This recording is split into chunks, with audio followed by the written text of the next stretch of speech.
আমি তরুণ ঘোষ। শেখ হাসিনা শেষ খবর যা পাওয়া গেছে, তার ডেট এখনো ঠিক হয়নি। ডেটটা ঠিক করতে আজকে আমাদের বিদেশ মন্ত্রী ডক্টর জয়শঙ্কর আর আমাদের এনএসএ অজিত দোভাল এবং ইন্ডিয়ান এয়ারফোর্সের যিনি চিফ তিনিও যাচ্ছেন। তার কারণ হচ্ছে তিনি হয়তো মোদির, আমাদের প্রধানমন্ত্রী মোদির ইচ্ছে প্রধানমন্ত্রী Sheikh Hasina C-130 globe master বিমানে উনি যান, পৃথিবীকে বুঝিয়ে দেওয়া যে শেখ হাসিনা বাংলাদেশের কাছে, বাংলাদেশের শেখ হাসিনা প্রধানমন্ত্রী তিনি ভারতবর্ষের কাছে কতটা গুরুত্বপূর্ণ সেটা বোঝানোর জন্য একটা C-130 গ্লোব মাস্টার তার জন্য বরাদ্দ করা, এটা আমাদের প্রধানমন্ত্রী নরেন্দ্র মোদীর ইচ্ছা। এখন সেখানে কিছু প্রোটোকলের ব্যাপার থাকে, কারণ C-130 গ্লোব মাস্টার এগুলো হচ্ছে ইন্ডিয়ান এয়ারফোর্সের বিমান। এখন একদম বিদেশি প্রাইম মিনিস্টার তিনি আমাদের ইন্ডিয়ান এয়ারফোর্সের বিমানে উঠতে পারেন কিনা সেই ব্যাপারটা নিয়ে একটা কূটনৈতিক জটিলতা থাকলেও থাকতে পারে, সেটা নিয়ে আলোচনা করছে। যদি না হয় C-130 গ্লোব মাস্টার, যদি না হয় ওই যে কালো কালো বিশাল পেটোলা প্লেনগুলো দেখেন না, যেটা মাঝে মাঝে মোদিজি মাঝে মাঝে ঘুরে বেড়ান এদিকে ওদিকে। রিসেন্টলি উনি আসামের যে হাইওয়ে হয়েছে, হাইওয়ের ওপরে তিনি C-130 গ্লোব মাস্টার ল্যান্ড করালেন, সেখান থেকে প্রধানমন্ত্রী মোদি নামলেন। এই গ্লোব মাস্টারের মানে চালনা খরচা কিন্তু প্রচুর। তো যাই হোক, ভারতবর্ষের মোদিজি যে বিমান ব্যবহার করেন, যদি উনি গ্লোব মাস্টার ব্যবহার না করতে পারেন, সেক্ষেত্রে ভারতবর্ষে মোদিজির 4টে বোয়িং রয়েছে 737, 4টে, সবকটাই কিন্তু একই রকম। এই যে উনি বিভিন্ন জায়গায় যান না, বিভিন্ন দেশে যান, আপনারা দেখেন যে একটা বিমান থেকে নরেন্দ্র মোদী নামছেন, আর একটা ব্যাকআপ বিমান কিন্তু তার পেছনে পেছনে ওড়ে, তার খবর কেউ রাখে না। ওটা ছিল ব্যাকআপ বিমান। সেটা হয় কি, যে ওর শহরে উনি যাচ্ছেন, ধরুন আমেরিকা ওয়াশিংটন ডিসিতে গেলেন, তাহলে একটা ব্যাকআপ বিমানটা গিয়ে নামবে ফ্লোরিডা বা টেক্সাস অন্য কোন এয়ারপোর্টে, সেখানে সে অপেক্ষা করবে। কারণ বিমান তো যান্ত্রিক ব্যাপার, কখনো গোলযোগ হতেই পারে, তাহলে প্রধানমন্ত্রী ফিরবেন কি করে? ব্যাকআপ বিমান। যদি সেক্ষেত্রে 4টে বিমানের থেকে একটা বিমান তাহলে শেখ হাসিনার জন্য বরাদ্দ হতে পারে, মানে তিনি হয় গ্লোব মাস্টারে যাবেন, C-130 গ্লোব মাস্টার, অথবা মোদিজি যে প্লেনে যান, যে রাজকীয় প্লেনে যান, সেই রাজকীয় প্লেন তাকে নিয়ে যাবে ফিনল্যান্ড, ফিনল্যান্ড থেকে ব্রিটেন হয়ে ভারতবর্ষ।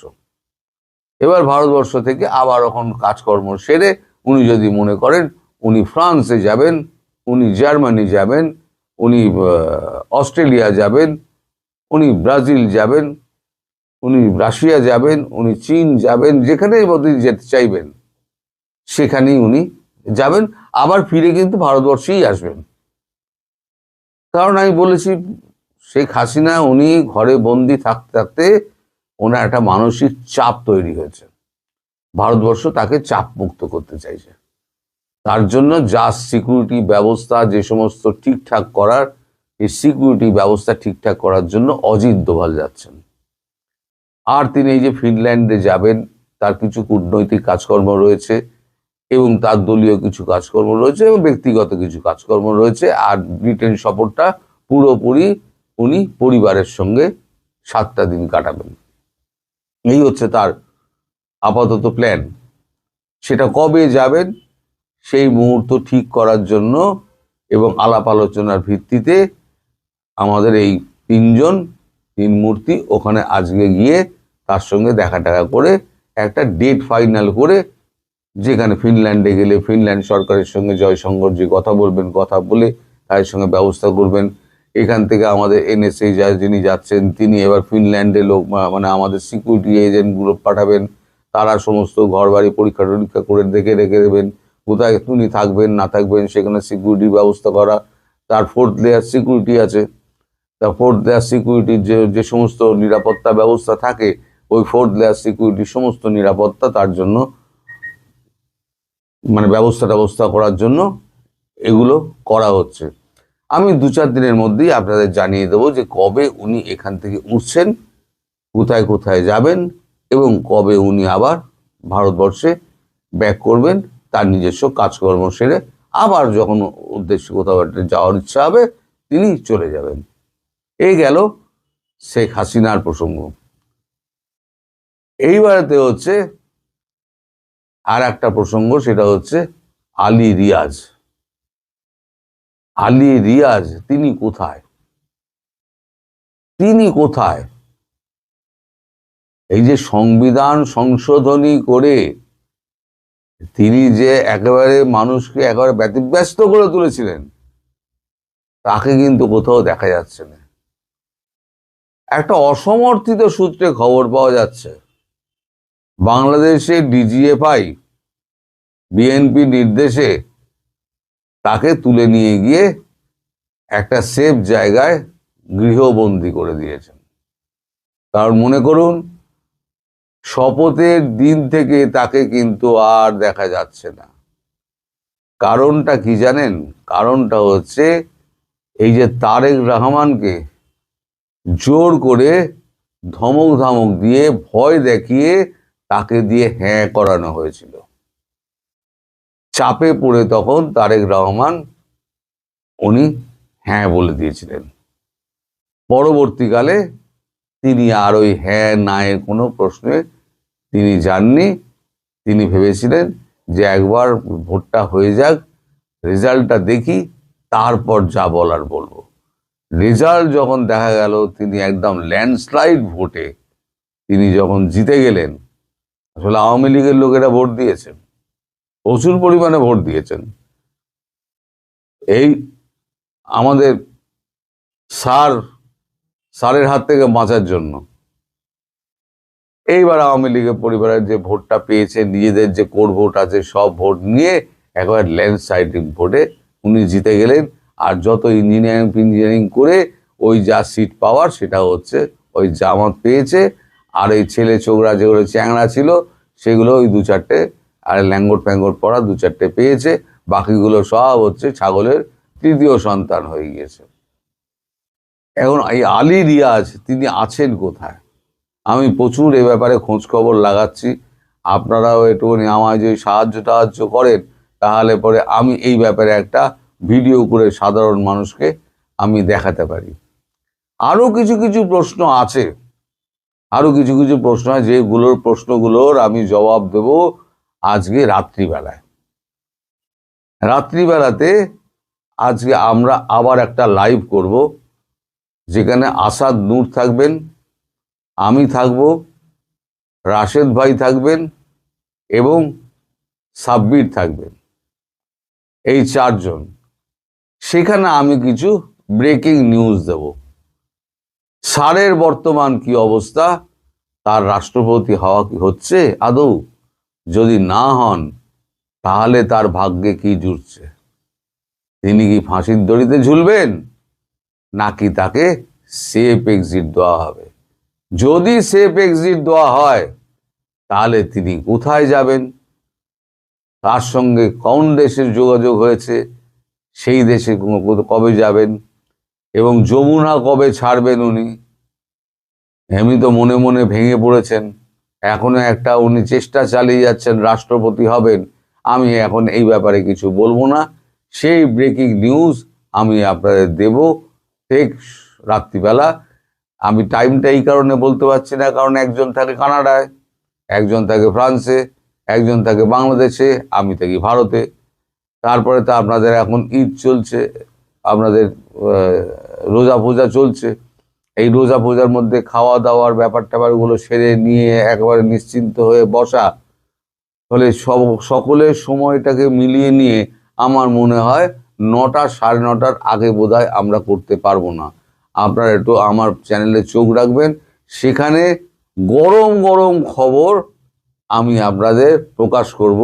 আপাতত আমি এই দুটো খবর আপনাদের দিলাম, শেখ হাসিনার যাত্রা, ফিনল্যান্ড যাত্রা এবং ব্রিটেন যাত্রা, কলকাতা বা ভারতবর্ষে ফিরে আসা, কিসে করে যাচ্ছেন, কোথায় থাকবেন সে সমস্ত ব্যবস্থাপনা, এবং আলী রিয়াজ কোথায় সেই সম্পর্কিত আপনাদের জানান দিলাম।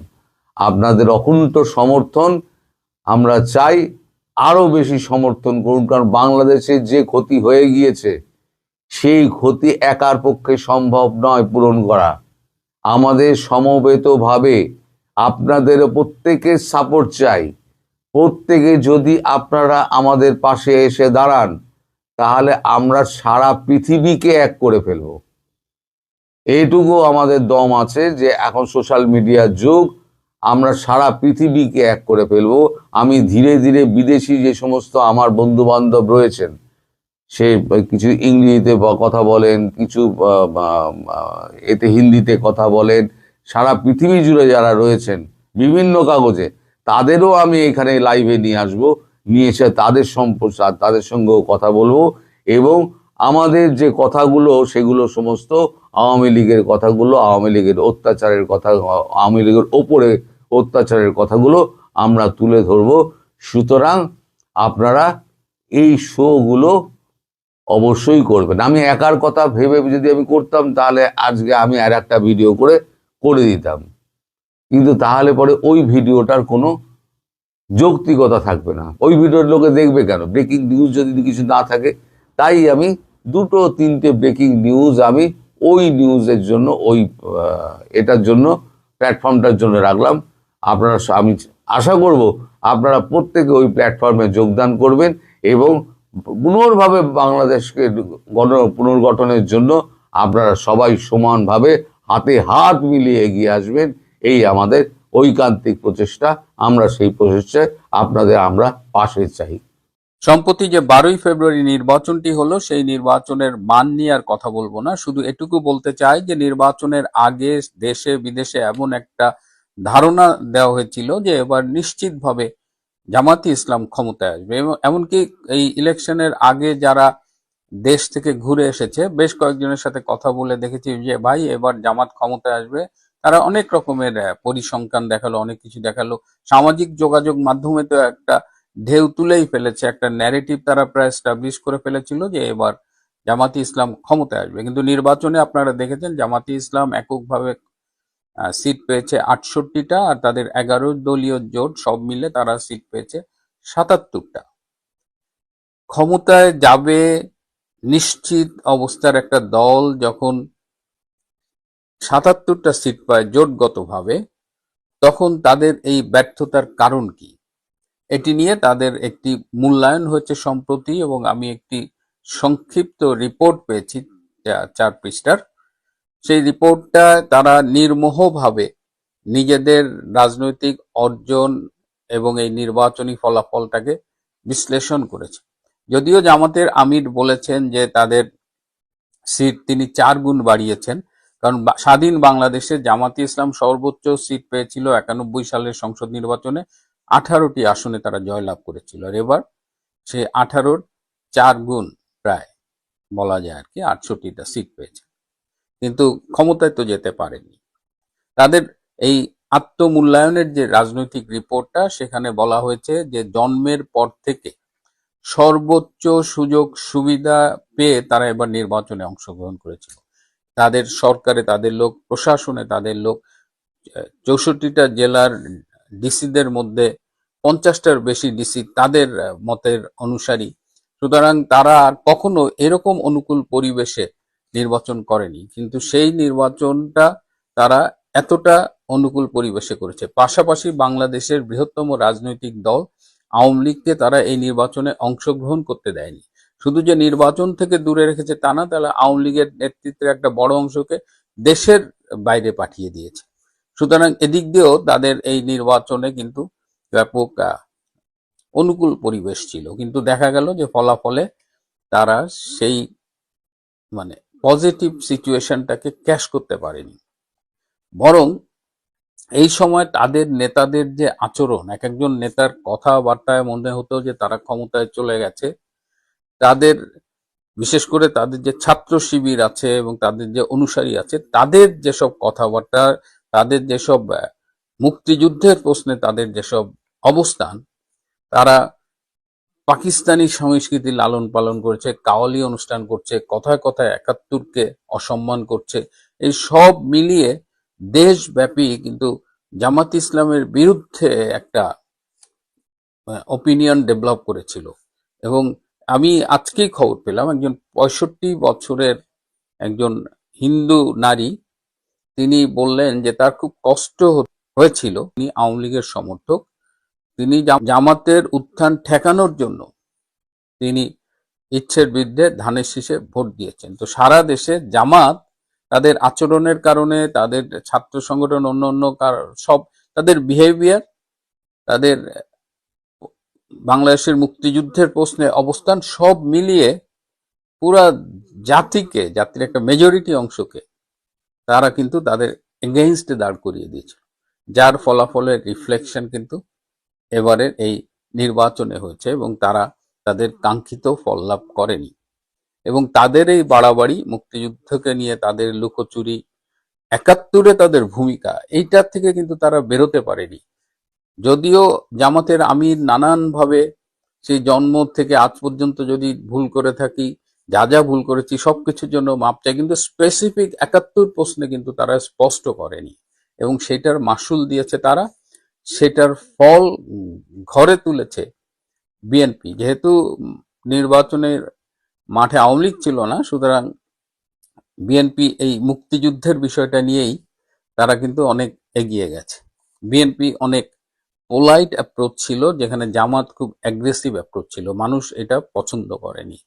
তো এখন জামাতের সর্বশেষ যে মন্তব্যটা, সেটা হলো যে এত অনুকূল পরিবেশে যদি আমরা নির্বাচনে জয়লাভ না করতে পারি, তাহলে ভবিষ্যৎ কি এই দলটা? এই মূল্যায়নে আরো বলা আছে যে তারা যে 77টা সিট পেয়েছে জোটগতভাবে, তার মধ্যে 12টা সিট তারা শেষ মুহূর্তে নেগোশিয়েট করে চেয়ে নিয়েছে। যেমন জামায়াতে ইসলামের আমির ডক্টর শফিক নির্বাচনে পরাজিত হয়েছিলেন, এনসিপির আহ্বায়ক মিস্টার নাহিদ নির্বাচনে পরাজিত হয়েছিলেন, সেখানে জয়লাভ করেছিল বিএনপির প্রার্থী কায়ুম। বিএনপির আরেক প্রার্থী, যিনি পরবর্তীতে টেকনোক্র্যাট কোটায় ক্রীড়া প্রতিমন্ত্রী হয়েছেন, মিস্টার আমিনুল হক, মিস্টার আমিনুল কিন্তু জয়লাভ করেছিল, তাকেও হারিয়ে দেওয়া হয়েছে। এরকম 12টা আসনে ফোনের মাধ্যমে বিএনপির সাথে নেগোশিয়েট করে ফলাফল বদলে দেওয়া হয়েছে।